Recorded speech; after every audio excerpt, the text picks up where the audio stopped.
Here with Archbishop John Du. Look, in 3 hours, we all the house have been blown out, wiped out. What can keep us sustain and be strong and be able to keep going on? It is our faith in the Lord. So.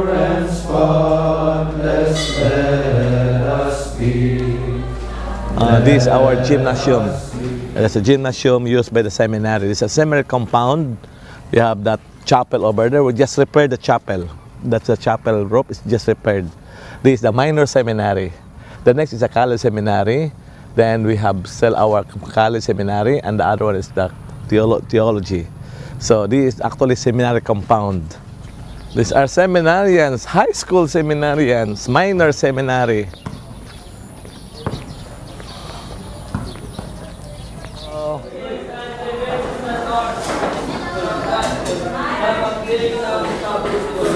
Having class?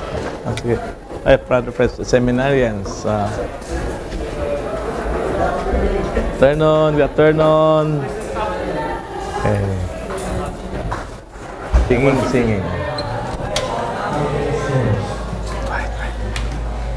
Come, O source of inspiration, pure